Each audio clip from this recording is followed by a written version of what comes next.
No cześć ludziska, słuchajcie. Deszczowo, Austria.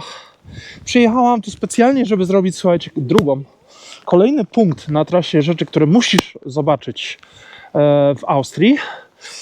Drugą trasę wysokogórską. No i co? No i słuchajcie, tym razem pogoda nam nie dopisuje. W ogóle połowa trasy zamknięta, ta ciekawsza bardziej kręta, bo po zimie jeszcze nie zdążyli jej otworzyć. No i przewidywania są, że może za 3-4 tygodnie, bo ostatnio tu spada dużo deszczu. W ciągu dnia, słuchajcie, opad miesięczny. No ale i tak dotarliśmy tutaj. Jak dotarliśmy, zobaczycie na wideo, bo zrobiłam to dla was za szkama.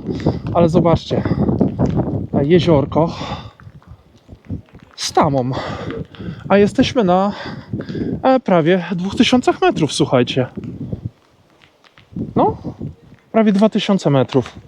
I słuchajcie, co my tu mamy?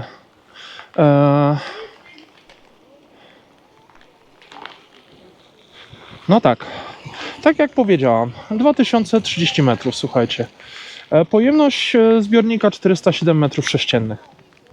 18 400 metrów betonu. A to jest z drugiej strony tego praktycznego jeziorka, słuchajcie. Co ciekawsze, słuchajcie, jak mieszkacie w hotelu, który jest zamknięty w programie Silvretta Premium, dostajecie kartę, którą możecie jeździć komunikacją gratis. Możecie tu dojechać też autobusem, więc nie musicie mieć samochodu. Ale ta dama, słuchajcie, wygląda tak. Zobaczcie, jakby tutaj polało, to wszystko spłynęło. No ale jest to po to zbiornik, żeby to chronił. I zobaczcie to.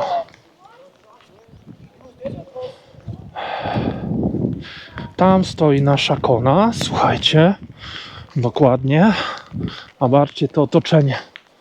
Ale wiecie co, chyba przywykłam już do trudnych tras, bo tak jakoś już nie było nic specjalnego.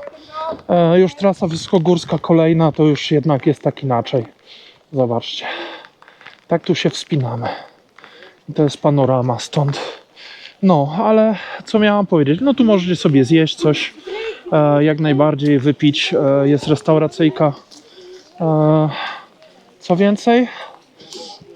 No, dzisiaj jadę jeszcze w jedno fajne miejsce, słuchajcie. Właściwie dwa, ale jedno takie dodatkowe. Ale jedziemy w jeszcze jedno fajne miejsce z fajnym widokiem. Gdzie? No musicie tu przyjść sami, żeby zobaczyć. Ja wam na razie nie będę mówiła. Także ja teraz idę się napić coś ciepłego i jedziemy dalej na pyszny obiadek w fajnej lokacji. Na tą chwilę z tym widoczkiem wam dziękuję. Cześć!